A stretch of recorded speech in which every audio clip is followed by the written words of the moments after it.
Hoy estaremos estudiando la existencia de Dios. Ya todos debemos tener nuestro catecismo bautista. Hermanos, hoy vamos a estar abordando el domingo 1. Recuerden, yo dividí este catecismo por una serie de domingos, tratando de agrupar preguntas para que las veamos cada domingo y esas preguntas asimismo ser tratadas en los devocionales personales y familiares. Hoy, viendo el domingo 1, las tres primeras preguntas tratan de ¿qué? De la existencia de Dios. Recordemos, hermanos, solo por breve repaso, catequizar es simplemente instruir. Entonces, hoy vamos a estar catequizando, hoy vamos a estar instruyendo. El catecismo es un método de enseñanza por preguntas y respuestas, que al ser por pregunta y respuesta busca como ser muy sencillo, dar una respuesta muy puntual y por supuesto acompañado de versículos bíblicos para sustentar la verdad así expresada. Entonces, vamos en primer lugar con la primera pregunta. ¿Quién es el primer y principal ser? Respuesta: Dios es el primer y principal ser. Vamos a ir a los versículos bíblicos que están para sustentar el pasaje. Yo se los tengo por aquí en pantalla. Vamos a tener algunos en pantalla, no todos van a estar en las diapositivas. Isaías 44:6 es uno de los textos que se dan para sustentar que Dios es el primer y principal ser. Dice: así dice Jehová, Rey de Israel y su Redentor, Jehová de los ejércitos: yo soy el primero y yo soy el último, y fuera de mí no hay Dios. Expresamente este texto nos está diciendo, Dios se está presentando como el primero. Ojo, hay otras cositas más en el pasaje, pero por ahora tomemos que este texto nos dice que Dios es el primero. También Isaías 44 está el versículo 6, pero vamos a leer el 7 y al 8. ¿Y quién llamará como yo y declarará esto y lo ordenará por mí? Desde que establecí el pueblo antiguo, les anuncié lo que viene y lo que está por venir. No temáis ni os amedrentéis. ¿No te lo hice oír desde antiguo y te lo dije? Luego vosotros sois mis testigos. ¿Hay Dios fuera de mí? Y no hay otra roca. No conozco ninguna. Quise en este momento, y bueno, lo vamos a estar haciendo siempre, leer un poquito del contexto. Repito, en el catecismo se nos dan unos versículos bíblicos, pero a bien que podamos leer toda la porción, el contexto, un par de versículos más adelante, más atrás, para hallar más el sentido. Entonces notemos aquí cómo Dios se presenta como el primero y el último y habla de que no hay otro Dios aparte de él. Vamos teniendo eso por ahora, estamos solo leyendo los versículos bíblicos. El otro texto de prueba que se da, ¿cuál es? Isaías 48:12, que dice: óyeme Jacob, y tú, Israel, llamado por mí, yo mismo, yo el primero, yo también el último. El versículo 12 es el que está ahí, pero vamos a leer hasta el 13. También mi mano fundó la tierra y mi mano derecha extendió los cielos. Al llamarlos yo, comparecieron juntos. Bien, esos dos pasajes entonces nos están sustentando que Dios es el primer y principal ser. Pero como yo les decía, aquí mismo en este catecismo tenemos un poquitico atrás algo que yo llamé un teodevocional. Vamos a hacerlo, o sea, vamos a no solo leer la respuesta, sino vamos a hacer el teodevocional. Teo por teología, experiencia y oración. Y quiero, hermanos, llevar esa dinámica. Entonces buscar teología, doctrinas que hay en ese pasaje, verdades que están ahí expresadas y que aprendemos respondiendo esas distintas preguntas. Experiencia, bueno, sí, Dios es el primer y principal ser. ¿Y eso qué? ¿Eso qué implica para nosotros? ¿Qué cambia mi vida que Dios sea el primer y principal ser? Y finalmente, oración, donde adoramos a nuestro Dios y le rogamos por las verdades que hoy hemos aprendido. Entonces, vamos a ver la teología en la primera pregunta. Tengo 6 verdades aquí expresadas. Uno, Dios es el único Dios. Cuando estamos diciendo que Dios es el primer y principal ser, notemos que no estamos reconociendo que, ok, es que hay 5 dioses, pero Dios es el principal. Como lo estábamos viendo este miércoles, cuando Dios nos dice no podéis servir a Dios y a las riquezas. Él no quiere que es que tengamos a Dios y a las riquezas como un subdios. No, es que solamente Dios es nuestro Dios. Las riquezas no son un Dios. Entonces aquí, al decir que Dios es el primer y principal, no estamos diciendo hay otra serie de dioses, pero Él es el principal. No. Que Él sea el primero es que no hay más. Eso lo pudimos ver, vuelvo al texto, en Isaías 44, cuando Él decía, miren al final, ¿hay Dios fuera de mí? Y no hay otra roca. No conozco ninguna. ¿Notan? En el 44:6 Dios declara, yo soy el primero. Y en la misma idea, luego declara, no hay otra roca, no hay Dios fuera de mí. Así que cuando estamos diciendo que Dios es el primer y principal ser, estamos diciendo que Él es el único Dios, no debemos tener otro Dios. 2, estamos reconociendo que Dios tiene el control de la historia del mundo. Miren nuevamente el texto que nos suministraba la confesión. Dice en el 6, otra vez, yo soy el primero, y en el 7 al 8 dice, ¿quién llamará como yo y declarará esto y lo ordenará por mí? Desde que establecí el pueblo antiguo, les anuncié lo que viene y lo que está por venir. ¿Notan, hermanos, que Dios sea el primero? Entonces otra vez, yo lo que quiero es que notemos que no se trata solo de leer una respuesta, se trata de ir a las escrituras y escarbar más. El catecismo sirve a la escritura. Entonces, que Dios sea el primer y principal ser nos está diciendo que Él es el que tiene el control de todo.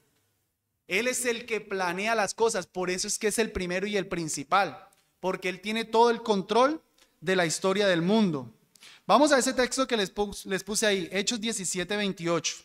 Vamos a visitar algunos pasajes, no vamos a ir a todos. Yo se los dejo más como para los que toman nota, luego tengan de dónde poder obtener más riqueza respecto a esta pregunta. Hechos 17:28.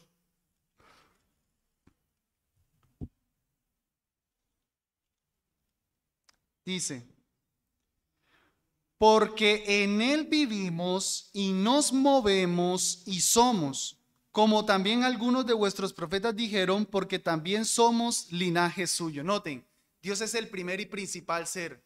Entonces, en Él vivimos, nos movemos, somos. Miren todo lo que implica que Dios sea el primer y principal ser. 3. Que Dios sea el primer y principal ser nos enseña que Dios es el origen de la creación. Por primer se está entendiendo a Dios como el origen de la creación. Primera de Corintios 8:6. Yo lo leo a favor de ustedes. ¿Alguien puede irse adelantando para 2 de Corintios 5:18? Primera de Corintios 8:6 dice, para nosotros, sin embargo, hay un solo Dios. ¿Sí lo ven? La próxima vez que ya ustedes están leyendo 1 Corintios 8:6, ustedes ya piensan en Dios es el primer y principal ser. Y aquí nos dice, solo hay un Dios, el Padre, de quien proceden todas las cosas y nosotros somos en Él. Y un solo Señor, Jesucristo, por medio de quien son todas las cosas y nosotros por medio de Él. Noten, hermanos, todo lo que implica que Dios sea el primero. De Él proviene todo. Por eso es el primero. Porque de Él proviene todo. De Él, de Dios, es el origen también de la salvación. ¿Quién tiene 2 de Corintios 5:18? Que lo pueda leer. Todo esto proviene de Dios, que nos reconcilió consigo mismo por Jesucristo. Muy bien. Bien, Dios nos reconcilió consigo mismo. ¿Pero de dónde proviene eso? ¿De nosotros, de nuestra humana inclinación, de nuestro libre albedrío para buscar a Dios? No, la reconciliación proviene de Dios. Dios es el primero en la creación, Dios es el primero en la salvación, Dios es el primero en amarnos. Dice la Escritura que lo amamos porque Él nos amó primero. Y Dios es el principal en gobierno. No vamos a ir a esa cita, pero nos habla de que el reino de Dios gobierna sobre todos. Entonces, mis amados, noten toda la teología que hay en esa pregunta. ¿Dios es el primer y principal ser? Sí, Dios es. ¿Y eso qué implica? Que Dios es el único Dios, que Él está en control de toda la historia del mundo, Él es el origen de la creación, de la salvación, Él nos ama primero, Él es el primero en gobierno y por supuesto que aquí pudiéramos seguir. Entonces, cuando declaramos que Dios es el primer y principal ser, toda esta teología tenemos detrás. Teodevocional, ¿cuál sigue? Ya vimos la T, ¿cuál sigue? La experiencia, muy bien. Vamos ahora a responder preguntas como, ¿y esto qué implica para mí, mi familia? ¿Qué pecados son confrontados por mí? ¿Qué debo cambiar? ¿Qué más me enseña el Señor con que Él sea el primer y principal ser? 1, que no debemos temer, sino estar firme en nuestra roca. Otra vez volvamos a la cita que se nos dio aquí mismo en el catecismo. El versículo 8 del 44, noten que dice, después de les anunciaré lo que viene y lo que está por venir, no temáis ni os amedrentéis. ¿Ven? Dios se presenta, otra vez, Dios se presenta en el 6, yo soy el primero y el último, fuera de mí no hay más Dios, yo soy el único Dios. Esa verdad, ¿qué implicó para la audiencia? No temáis ni os amedrentéis. Así que, amados hermanos, cuando estamos preguntándonos, haciéndonos esta primera pregunta y respondiendo, Dios es el primer y principal ser, ¿qué implica eso para mi vida? Que yo no debo temer ni amedrentarme. Dios es el que gobierna todo. Dios está en control. Dios es el que me ama. Y Él, el primero, me dice, no temáis ni os amedrentéis. Eso implica que Dios sea el primero y principal. 2, Dios debería ser el primero en nuestros pensamientos, afectos y voluntad. Muy bien que podamos recitar de memoria. Hermano Pepito, ¿quién es el primer y principal ser? Hermano, Dios es el primer y principal ser. Hermano, ¿has pensado en Dios hoy? No. Hermano, ¿deseas a Dios? No. Hermano, ¿buscas de Dios? No. Entonces, es una respuesta vacía. Que Dios sea el primer y principal ser nos debe recordar que Él debe ser el primero en nuestros pensamientos, afectos y voluntad. Ese salmo que está ahí, el Salmo 73:25, es el que dice que el salmista está expresando y dice que desea a Dios y fuera de Dios nada desea en la tierra. ¿Qué tal esa convicción de que Dios sea lo primero? Señor, tú eres lo que yo más deseo. Fuera de ti, nada yo quiero en esta tierra. Nada es suficiente, nada vale. Nada, Señor, porque tú eres lo primero. Y Mateo 6:33, lo conocemos de memoria. Mas buscad primeramente el reino de Dios y su justicia, y todas estas cosas os serán añadidas. Buscad primeramente. Entonces, si Dios es el primero, su reino es lo primero que yo busco. Esa palabra primero no se refiere a que yo busco a Dios a las 6 de la mañana y entonces ya después si hago desayuno y todo lo demás. No, la palabra primero está pensando en lo más importante, lo principal.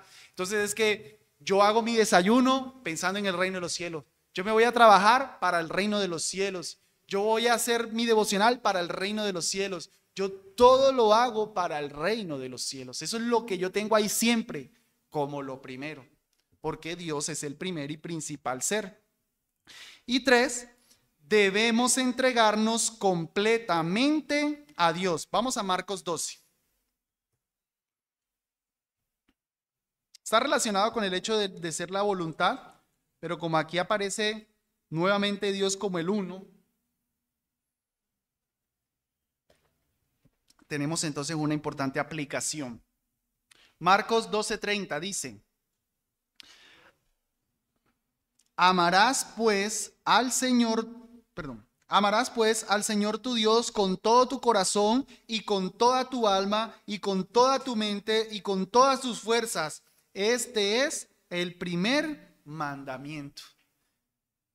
Amar a Dios con todo lo que somos, alma, mente, fuerza, voluntad, todo debemos amar a Dios porque Él es el primero. De hecho, noten esa respuesta en qué contexto está. Miren el 29. Perdón, desde el 28. Y acercándose uno de los escribas que los había oído disputar y sabía que les había respondido bien, le preguntó, ¿cuál es el primer mandamiento de todos? Jesús le respondió, el primer mandamiento de todos es, oye Israel, el Señor nuestro Dios, el Señor uno es. Y por tanto, entonces, amarás al Señor con todo tu corazón. O sea, que Dios sea uno, el primero y principal. Entonces, ámale con todo tu ser, con toda tu alma. El Señor identificó que podemos cumplir ese mandamiento porque Dios es uno. Que Dios sea uno implica que yo lo debo amar con todo mi ser. Entonces, amados, teología, ya lo vimos, experiencia, estas aplicaciones que aquí tenemos. Vamos ahora a la oración. Vamos a alabar a nuestro Dios a alabar a Dios y dar gracias porque estamos de su lado. Vamos a rogarle a Dios que nos ayude a ponerlo a Él como el primero en todo y vamos a rogarle a Dios que nos perdone cuando hemos sido idólatras. Inclinemos nuestros rostros y oremos. Señor Dios del cielo, ahora reflexionábamos en que tú eres el primer y principal ser. Y te alabamos, Señor, por eso, porque tú eres el único Dios vivo y verdadero, porque estamos de tu lado, Señor, porque somos de tu familia. Te damos gracias, Señor, por habernos considerado como hijos tuyos, llamados, justificados. Gracias, Señor. Señor, te rogamos que nos perdones cuando hemos sido unos idólatras, cuando hemos puesto otras cosas como lo primero y principal en nuestra vida. Y te pedimos, Señor, asimismo que nos ayudes a vivir vidas que pongan primeramente tu nombre antes que cualquier otra cosa. Ayúdanos, Dios, te lo rogamos, para tu gloria. Amén. Bien, amados, esa es la dinámica que vamos a estar siguiendo con cada pregunta. Eso es lo que, bueno, no tan largo como ahora, aunque creo que llevamos tal vez 15 minutos en la primera pregunta. Y miren todo lo que obtuvimos. Yo creo que con una sola de esas verdades teológicas y una sola de esas experiencias tenemos suficiente en un devocional diario.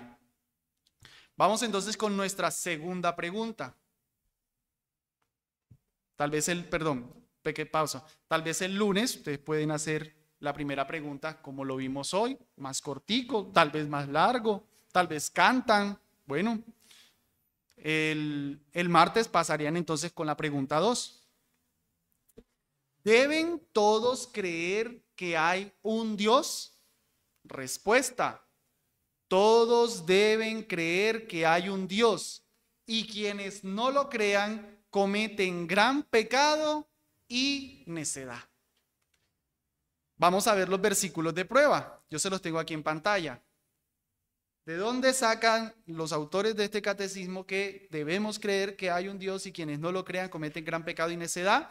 Hebreos 11:6 es uno de los pasajes. Pero sin fe es imposible agradar a Dios, porque es necesario que el que se acerca a Dios crea que Él existe y que es galardonador de los que le buscan. Note que dice, es necesario que crea que Dios existe. Si nos vamos a acercar a Él, tenemos que creer que Dios existe. Y el Salmo 14:1. Dijo el necio en su corazón, no hay Dios. Se corrompieron, hicieron obras abominables. No hay quien haga el bien. Miren en este texto cómo se habla de que es el necio el que dice no hay un Dios. Eso seguramente es por lo que aquí al final se agregó gran pecado y necedad. Vamos entonces, teo devocional. Vamos primero con la T, de teología, de las verdades que aprendemos de aquí, de la doctrina de Dios, del hombre, del pecado que se nos enseña. Uno, la Biblia no demuestra la existencia de Dios, sino que la asume. Hebreos 11:6 nos decía, el que se acerca a Dios crea que le hay. No dice el que se acerca a Dios gane el debate sobre la existencia de Dios. Que el que se acerca a Dios haya podido comprobar por medio de la arqueología y de la ciencia que Dios existe. No, no, no, no. Es que ya existe. Cuando uno va a Génesis 1:1, ¿con qué se encuentra? En el principio creó Dios los cielos y la tierra. ¿Quién es? Dios. ¿Y dónde estaba? Ya estaba. Pero demuéstramelo. No, es que Él fue el que lo creó. Génesis 1:1 no pretende hacer ninguna demostración científica. Uno utiliza Génesis 1 y bueno, todo el capítulo para discutir la existencia de Dios y la creación y demás, pero Génesis 1:1 no está pretendido para eso. Génesis 1:1 solo está declarando, Dios hace esto. Punto. No se demuestra la existencia de Dios. La existencia de Dios se asume. Dos, negar a Dios es proporcional a una vida inmoral. Aquí mismo en nuestra respuesta dice, quienes no lo crean cometen gran pecado y necedad. Y en el Salmo 14:1, volvamos ahí, bueno, está en la pantalla, dice que el necio dice no hay Dios. ¿Y qué agrega? Se corrompieron, hicieron obras abominables. No hay quien haga el bien. ¿Notan ustedes, amados, cómo está relacionado decir que no hay Dios con una vida de pecado? Ustedes no buscan solamente la palabra necedad en la cita bíblica y dicen, aquí tiene la conexión. No, leemos todo el versículo, analizamos el versículo, estamos analizando la palabra, no tanto el catecismo. ¿Qué es lo que Dios enseña? Y Dios dice que cuando alguien niega a Dios, se corrompe. Hicieron obras abominables. Y eso es un hecho, hermanos. Eso es un hecho. Si Dios no existiera, volviendo un poquitico a eso de la apologética, de la defensa de la fe, si Dios no existiera, pues no habría norma moral. ¿Quién dice que algo es bueno o algo es malo? ¿Quién? Tiene que haber un supremo legislador.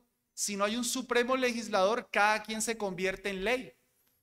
Y entonces cuando un ateo nos dice que yo no lo puedo robar, yo le tengo que decir, ¿y por qué no te puedo robar? No, porque robar es malo. ¿Y quién dijo que robar es malo? No, pues necesita una autoridad, necesita buscar una fuente.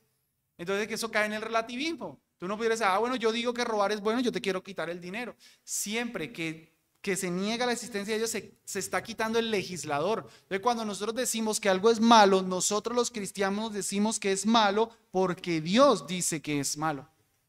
Y eso cierra toda la discusión.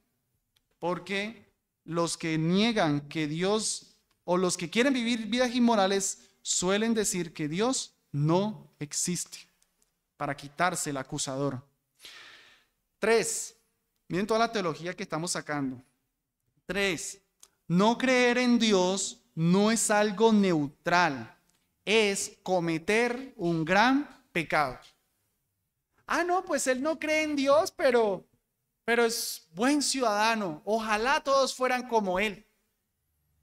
No, es que el que no cree en Dios comete gran pecado, porque sin fe es imposible agradar a Dios. Una persona que no tiene fe en Dios, que no cree en Dios, es una persona que día a día está desagradando a Dios.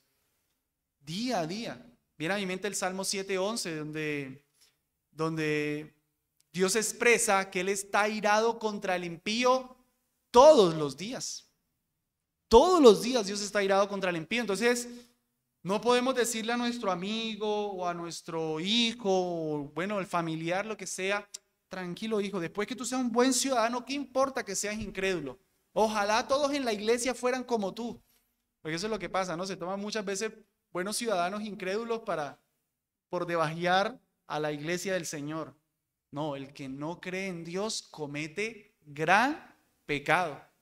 Dios está más agradado con el creyente que está ahí luchando y aunque se cae muchas veces, que con el moralista incrédulo. Con él está airado Dios todos los días.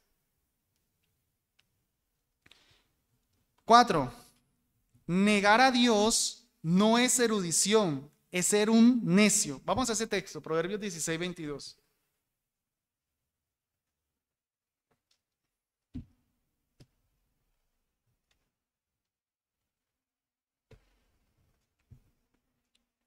Estoy pensando en el típico científico o la típica persona, a veces ni son científicos, la típica persona que cree que los cristianos son brutos porque creen en Dios y los científicos no creen en Dios porque son científicos, son inteligentes. Dice la palabra de Dios, el hombre más científico del mundo, el hombre más inteligente del mundo, el soberano. Manantial de vida es el entendimiento al que lo posee, mas la erudición de los necios es necedad. Conecten erudición de los necios con, dice el necio en su corazón, no hay Dios. Yo no voy a negar que los ateos tienen erudición, es decir, leen libros y hacen filosofía y wow. Nosotros nos admiramos, nosotros nos decimos, wow, no, es que es muy inteligente. No, Dios dice, todo ese montón de retahíla es necedad, es necedad. Así Dios ve el que con todo su andamiaje quiere negar la existencia de Dios. Eso es ser necio, hermanos. Eso es ser necio. O sea, que una persona que sistemáticamente niega a Dios requiere ser muy, muy, muy ignorante.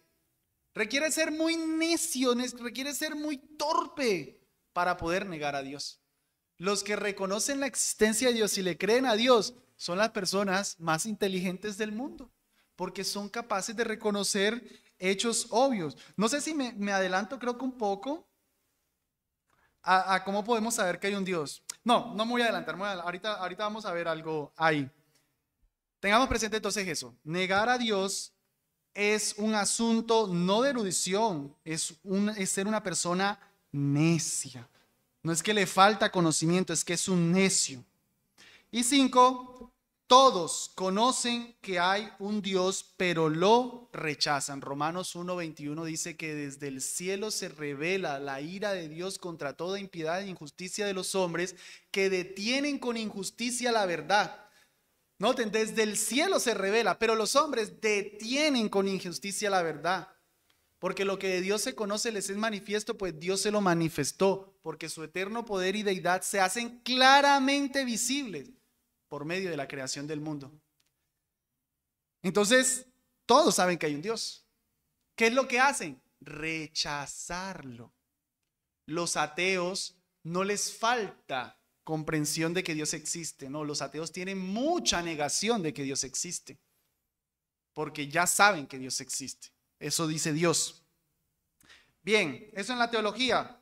La experiencia, que implica que todos deben creer que hay un Dios y quienes no lo hagan cometen gran pecado y necedad. 1. No pensemos que necesitamos más erudición para estar convencidos de que Dios existe. Tú le puedes decir a tu muchacho que está empezando a ir a la universidad, hijo, allá te van a empezar a salir con Nietzsche, allá te van a empezar a salir con Richard Dawkins, allá te van a empezar a salir con argumentos filosóficos. Hijo, tranquilo, tú tienes muchísima erudición con este libro, hijo. Esto es erudición, hijo. No creas que necesitas estar leyendo a Nietzsche y todo eso. No, hijo, Dios existe. Tranquilo. No se necesita más erudición para estar convencidos de que Dios existe. 2. No es suficiente creer que Dios existe, sino entregarse a Él. La respuesta de nuestro catecismo dice, todos deben creer que hay un Dios, o sea, todos lo deben creer. Quienes no lo hacen cometen gran pecado, pero Hebreos 11:6 que nos decía, sin fe es imposible agradar a Dios. O sea que nosotros no queremos dejar a nuestros hijos en el tiempo devocional, o a nuestra esposa o a nuestro esposo con con una simple, sí, yo sé que Dios existe, estás muy bien. No, dice que sin fe es imposible agradar a Dios. Queremos que tengan fe. Vamos a Santiago 2:19. Ese texto me parece importantísimo en esto. Y sirve mucho para el evangelismo cuando uno se topa con personas que pues reconocen la existencia de Dios. Santiago capítulo 2, versículo 19. Que alguien lo lea, por favor. Con voz fuerte. ¿Tú crees que Dios es uno y nada? Me gusta decir de ese versículo que los demonios parecen tener más fe que nosotros, porque dice que creen y tiemblan. Y yo si les pregunto a ustedes que creen en Dios, ustedes me van a decir que sí creen. Si tiemblan, yo creo que me van a decir, bueno, tampoco. Pero dice que los demonios creen y tiemblan. O sea que los demonios pareciera que tuvieran más fe que nosotros, porque ellos creen y tiemblan. Entonces, si saber que hay un Dios fuera suficiente para ser salvo, entonces eso quisiera decir que los demonios son salvos, porque los demonios saben que hay un Dios, ellos creen en Dios. Entonces los demonios, Satanás se va para el cielo, porque Satanás cree en Dios. Por supuesto que no. ¿Cuál es la diferencia? A ver, hermanos, les pregunto, ¿cuál sería entonces la diferencia entre la fe de los demonios y la fe salvadora? ¿Cuál? Temblar no puede ser porque temblar ellos tiemblan, nosotros no. ¿Cuál sería? La obediencia. Pero Satanás hace lo que Dios quiere que haga. Sí, lo complico un poquito. ¿Qué sería? Sí va por obediencia, pero yo lo quise complicar un poquito. Estar firme en él, no mucho. Una mejor. Serviría, pero una mejor. Sí, pero ¿cuál sería esa fe salvadora? ¿Qué haría? ¿Qué haría esa fe salvadora que no hacen los demonios? Someterse a Dios. Me gustó esa más. ¿Qué más? ¿Qué hacen ustedes que no puede hacer Satanás? No puede hacer un ángel. ¿Cómo? Adorar a Dios. Confiar en Dios. Confiar. Hermanos, no traduzcan. A ver, es un tema de semántica, de palabras. Cuando uno dice creo, pues creer no tiene mucho significado. Cuando uno habla de confiar, ahí sí tiene más significado. Ahí sí hablamos de una entrega, de un descansar en el otro, de un yo no puedo, tú puedes. Todos creen que hay un Dios. Repito, más bien la Biblia lo dice, que los demonios también, pero no todos confían en Dios. No todos se entregan a Dios, no todos reconocen su pecaminosidad y se sujetan a Él. Entonces, esa sería la diferencia. Así que no nos conformamos con que solo se sepa que hay un Dios, sino hablamos también de una entrega a Dios. 3. La existencia de Dios es un consuelo para el creyente. El Salmo 58:11, no vamos a ir, pero habla de que el salmista está expresando una situación difícil y él dice, hay un Dios que juzga. Que Dios existe, hermanos, es lo que nos lleva a nosotros a hacer tener paz en las injusticias del mundo y decir, hay un Dios que juzga. Eso se vuelve un consuelo para el creyente. Nuestra vida no está en las manos del azar. Nuestras vidas están en las manos de un Dios que existe. 4. Negar a Dios acarrea destrucción. Vamos a Romanos 1.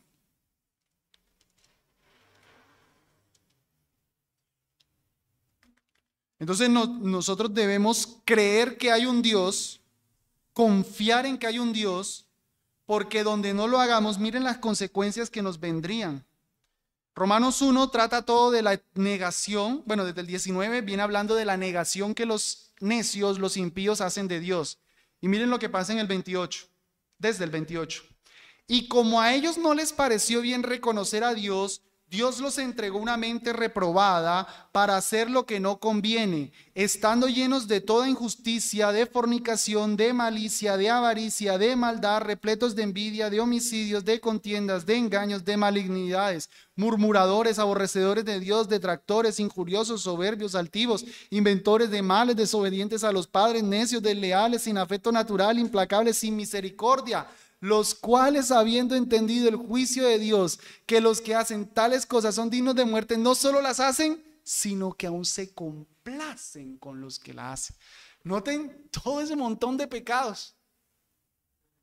Entonces, la próxima vez que tú estás viendo pecado en alguien, en un incrédulo, de contienda, tú no le vas a decir, es porque nació así. Tú le vas a decir, es porque no crees en Dios. Porque tú niegas a Dios.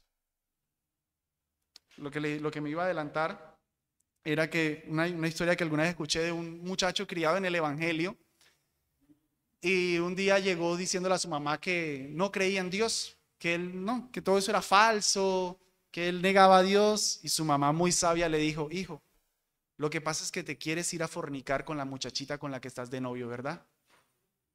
¡Pum! Directo. Y el muchacho lo admitió. Le tuvo que admitir a la mamá que quería sacar a Dios de la ecuación para poderse entregar al pecado. Sacar a Dios de la ecuación es lo que nos quita, nos engaña, porque siempre va a estar ahí, de que no hay una moral. Cuando no creemos en Dios, somos entregados a todos estos pecados. O la homosexualidad se menciona aquí. Bien, vamos entonces, hermanos, a orar a nuestro Dios, aparte de la oración. Gracias a Dios por afirmarnos en su existencia con estas verdades ahora expuestas, que nos ayuden en los momentos de incertidumbre, porque los tenemos, ¿no? ¿Será que sí es verdad lo que Dios dice? ¿Será que el cristianismo sí es cierto? Que nos ayude. Y que convenza a nuestros familiares y amigos de su existencia. Debería agregar también y que confíen en Él. No solamente que acepten que Dios está, sino que confíen en Él. Oremos. Gracias, Señor Dios, por afirmarnos en que tú vives, en que tú eres real, Señor. En que nosotros estamos bajo un rey, bajo un Dios soberano, que no es el producto de nuestra imaginación. Tú existes, Señor, tú eres, tú estás desde antes de la fundación del mundo. Señor, te pedimos que por favor nos ayudes en los momentos de incertidumbre, a no estar cometiendo gran pecado y necedad dudando de tu existencia. Satanás batalla, Satanás siembra dudas, incertidumbres en nuestra mente. Te pido que no gane ventaja, Señor, sino que estemos firmes en que tú estás, en que tú eres. Y por eso te pedimos también, Señor, por todos nuestros amigos, familiares, seres queridos que te niegan. Primeramente por los que sistemáticamente dicen que tú no existes. Por favor, Señor, que los saques de ese error y esa necedad. Pero también te pedimos por aquellos seres queridos, familiares, que aceptan que tú estás, pero que no se han entregado a ti, que no tienen fe para agradarte. Sálvalos, por favor, Dios, te lo pedimos por los méritos de Jesús. Amén. Y ahora vamos a la tercera pregunta. Nos quedan 15 minuticos. ¿Cómo podemos saber que hay un Dios? Dios es el primer ser. Primera pregunta. Dios existe, todos deben creer eso. Ok, pero ¿y cómo sabemos que eso es verdad? ¿Cómo sabemos que Dios existe? Respuesta. La luz de la naturaleza en el hombre y las obras de Dios declaran lisa y llanamente que hay un Dios. Vamos a parar ahí. Vamos a verla por partes. La luz de la naturaleza, ¿eso qué es? La luz de la naturaleza, y le puse una notica al pie. Entiéndase como la capacidad natural que todos los seres humanos tienen de obtener cierto conocimiento limitado de Dios por medio de la razón. La luz de la naturaleza es el uso de la razón, la lógica, el sentido común, si quieren le pueden llamar, la conciencia. O sea, son cosas que no requieren esfuerzo, están ahí, lógica humana, razón, conciencia. Esas cosas y las obras de Dios. ¿Qué son las obras de Dios, hermanos? Las obras de Dios son la creación y la providencia. Esas son las obras de Dios. ¿Qué es lo que Dios ha hecho? Todo lo que Dios ha hecho se puede resumir en creación y providencia. Entonces, este texto nos está diciendo que esa lógica, ese sentido común, esa conciencia y la creación junto con la providencia, de una manera clara y sencilla, nos dicen que hay un Dios. Vamos a ver el texto. Romanos 1, 19. Dice, porque lo que de Dios se conoce les es manifiesto, porque Dios se lo manifestó, porque las cosas invisibles de Él, su eterno poder y divinidad, se ven claramente desde la creación del mundo, siendo entendidas por las cosas que son hechas, de modo que son inexcusables. Hermano, y el indiecito, y el indígena, y el guayú, y el que está por allá sin Biblia, él es inexcusable. Sabe que hay un Dios. Todos saben que hay un Dios, porque todos tienen acceso a luz de la naturaleza y obras de creación. Cuando encontremos a un ser humano que no tenga luz de la naturaleza y que no tenga la obra de la creación y de la providencia, bien, lo podemos excusar, pero todos lo tienen. Y todo eso dice aquí que hablan de algo de Dios. ¿Qué es lo que declaran de Dios? Mírenlo ustedes, yo los espero. ¿Qué es lo que declaran de Dios?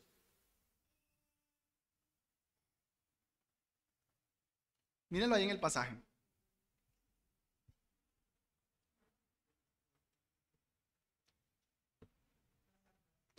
No, más explícito, está explícito. ¿Su qué? Su poder y divinidad. Cosas invisibles como su eterno poder y divinidad se ven claritico en la creación. O sea que toda persona cuando mira la creación debería decir, hay un Dios. ¿De dónde salió esto? ¿Esto de dónde viene? Hay un Dios. ¿De dónde será esto? ¿Quién creó todo? O sea, eso es sencilla lógica. Todos sabemos que alguien puso algo ahí. Yo he visto esos memes burlándose de los ateos. Por allá en México creo que es. Hay una cosa rara, son 3 bolas gigantes de piedra que están puestas en cierto lugar. Y todos se preguntan, ¿quién puso eso ahí? Los ateos preguntan, ¿quién habrá puesto esas piedras ahí? Alguien las tuvo que poner. Los mismos ateos ven el mundo y dicen, no, una explosión. No, la evolución. No, todos por lógica sabemos que si hay algo, eso algo tuvo que ser puesto por alguien. Pero entonces al ver tremenda creación, no solamente se debe preguntar uno y llegar a la conclusión que hay alguien, sino que es alguien poderoso. Porque creó montañas, creó lavas, creó mares. Tiene que ser poderoso. Todavía no sabemos de Jesús ni nada, pero se sabe que hay un Dios y que es poderoso. Vamos a otro texto, al Salmo 19. Bueno, yo ya estoy haciendo teología.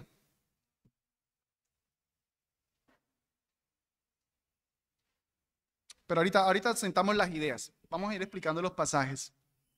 Vamos al Salmo 19. Perdón, yo lo tengo aquí en pantalla. Los cielos cuentan la gloria de Dios, ahí está, creación, y la expansión o el firmamento anuncia la obra de sus manos.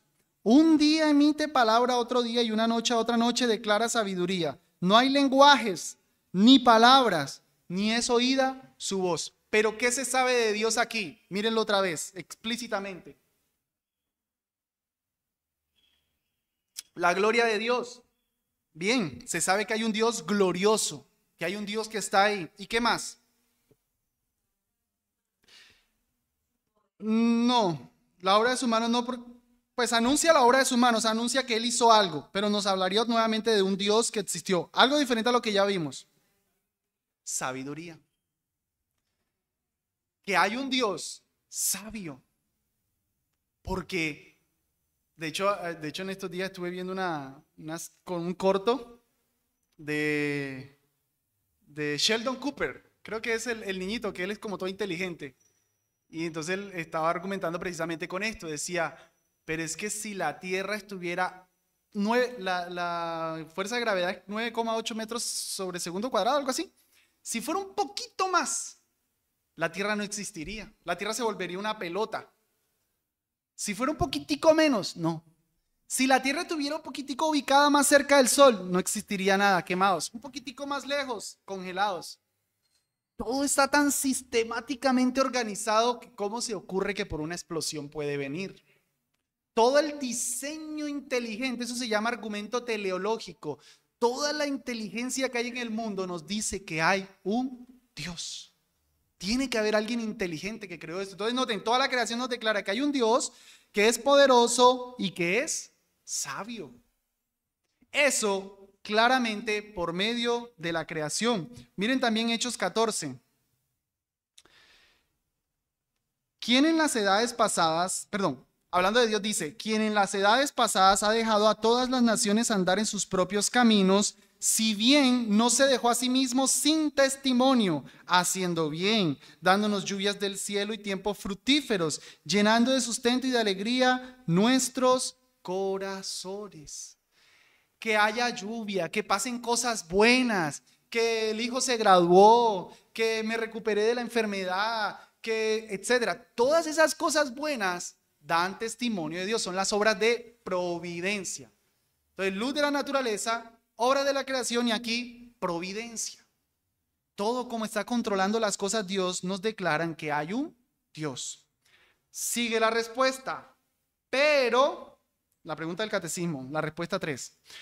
Pero solo su palabra y su espíritu lo declaran plena y eficazmente para la salvación de los pecadores. Porque con la creación, con la luz de la naturaleza, la creación y la providencia, solo sabemos que hay un Dios poderoso y sabio. Ponle luz de la naturaleza, tradúcelo sentido común y conciencia. Esas dos cosas, sentido común y conciencia. Sin embargo, ahí en el pie de página hay una notica. Sentido común, la lógica. Ahorita vamos a ver un pasaje de eso, hermana. Buena pregunta. Entonces, con eso solamente sabemos que hay un Dios, pero requerimos de la palabra y del Espíritu para entonces llegar a un conocimiento salvador. Primera de Corintios 2:10 nos dice, pero Dios nos la reveló, la sabiduría, a nosotros por su Espíritu, porque el Espíritu todo lo escudriña, aún lo profundo de Dios. Y el otro pasaje que se nos da, segunda de Timoteo 3:15 al 16. Bueno, yo puse del 16 al 17.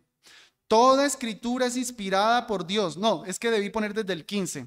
En el 15 Pablo le está diciendo a Timoteo que desde tu niñez has sabido las sagradas escrituras, las cuales te pueden hacer sabio para la salvación que es en Cristo Jesús. A la escritura hace sabio para la salvación. Sin la escritura, el indígena, el guayú, el que está por allá en la selva, nunca va a alcanzar la salvación. Sabe que hay un Dios y eso lo deja sin excusa, pero no va a llegar nunca a la salvación por medio de la creación. Se requiere la palabra de Dios. Ella es la que hace sabio para la salvación y ella es la que nos hace crecer en santidad. Bien, vamos a ver la teología, aunque ya hice bastante, pero vamos a ver una rápidamente. La luz de la naturaleza. Hermana, para terminar de responderte bíblicamente la pregunta de qué es eso, no vamos a ir, pero 1 Corintios 11:4, Pablo está discutiendo sobre que la mujer con el cabello largo y el hombre con el cabello corto, y él ahí dice, no les enseña la luz, no les enseña la misma naturaleza que a la mujer le es honroso dejarse el cabello largo. O sea que, pero esto es importante. La Biblia reconoce que hay cosas, hermanos, que no necesitamos un versículo bíblico. Hay cosas que son de lógica. ¿Dónde dice la Biblia que yo tengo que hacer ejercicio para mantenerme saludable? Pues, eso es lógica. O sea, la luz de la naturaleza te dice que hacer ejercicio es saludable.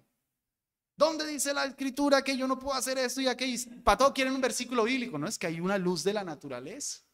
Hay cosas que son lógicas.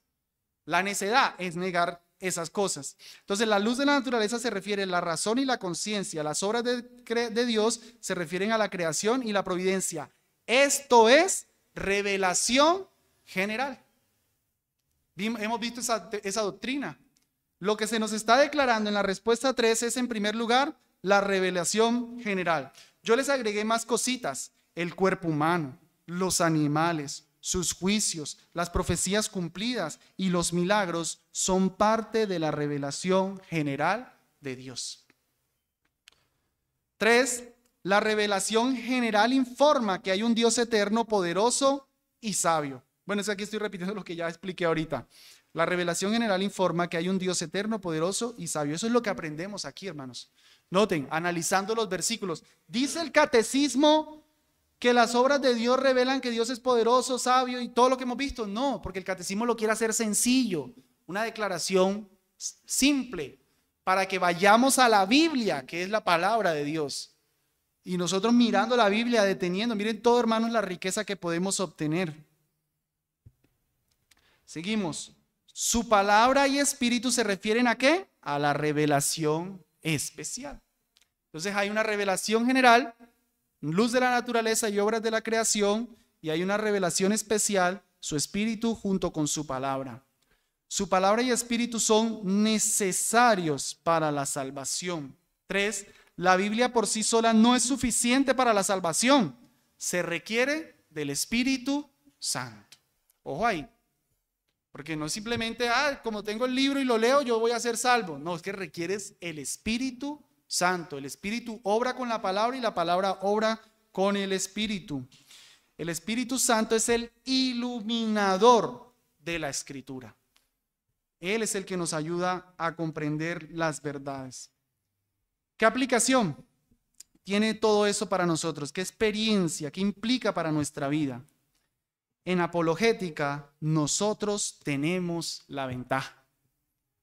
Amados, noten, la luz de la naturaleza, las obras declaran que Dios existe. La próxima vez que alguien te diga, demuéstrame que Dios existe, tú sencillamente le puedes decir, demuéstrame que no existe. Porque yo veo una creación, yo veo una providencia, mi lógica me dice que hay un Dios, demuestra tú que no existe. Nosotros no tenemos que hacer, el problema no es nuestro, el problema es de los incrédulos.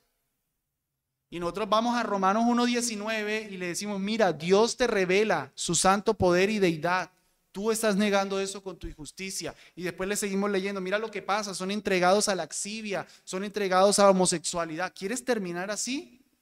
Mira, aquí dice que conocen el justo juicio de Dios y entonces lo llevamos al verdadero, al evangelio. No nos interesa ganar un debate, nos interesa ganarlo para Cristo. Nosotros tenemos la verdad. 2, necesitamos exponer a otros a la palabra. Si solo la creación no es suficiente, entonces, amados, ¿qué necesitamos hacer? Predicar la palabra de Dios. Romanos 10:14. ¿Cómo creerán si no hay quien les predique? ¿Y cómo irán? No, ¿cómo creerán? Vamos allá. Se me falla la memoria. Romanos 10:14. ¿Cómo pues invocarán? Bien lo que dijeron. ¿Cómo pues invocarán al cual no han creído? ¿Y cómo creerán en aquel de quien no han oído? ¿Y cómo irán sin haber quien les predique? ¿Y cómo predicarán si no fueren enviados? Entonces hay que hacer la labor de que los incrédulos escuchen. Y para que escuchen se tiene que predicar. Y para que se predique tiene que haber alguien que vaya. La palabra es lo suficiente, hermano, no las estrategias. La palabra convertirá a todo aquel que el Espíritu Santo abra su entendimiento. Pero, 3. Debemos leer, memorizar, meditar y escuchar la palabra. Tenemos que hacerlo. Si es tan importante, tenemos que hacer esto, pero tenemos que hacerlo en dependencia del Espíritu. Les confieso que esta mañana estaba leyendo esto y volví y le oré al Señor por la predicación de hoy, por este mismo estudio, porque, hermanos, uno pudiera estar muy preparado, muy clarito el sermón, muy conocedor de los idiomas bíblicos, pero si el Espíritu no está, Nada que hacer. Y 5, eso para nuestra experiencia implica que debemos esperar revelaciones del Espíritu desconectadas de la Biblia. Solo la Biblia es la revelación del conocimiento de Dios. No estoy pidiéndole, Señor, que hoy sueñe lo que debo hacer. Señor, que me hable alguien. Solo su palabra es necesaria para la salvación y el crecimiento. Bien, vamos a terminar orando por esta última pregunta, alabando a Dios por darnos de su revelación especial y que el Señor nos ayude que el Señor nos conceda mayor compromiso con su palabra. Señor, te alabamos y te damos gracias por habernos dado revelación especial. Hay millones de personas, Señor, que tienen revelación general, que tienen la creación y te niegan. Muchísimos que con esa creación terminan adorando conforme a sus imágenes, conforme a la semejanza de hombres corruptibles, de aves, de cuadrúpedos. Hay otros, Señor, que aún teniendo Biblias cerca, que aún teniendo iglesias cerca, están en la misma condición, adorándose a sí mismos y no adorándote a ti. Gracias, Dios, porque a nosotros nos has dado no solamente esa creación, sino de tu Espíritu y tu palabra para comprender las verdades del Evangelio. Danos también, Dios, compromiso con esta palabra entonces, para atesorarla, para conocerte más. Por favor, Dios del cielo, bendícenos, te lo pido. En el nombre de Cristo. Amén.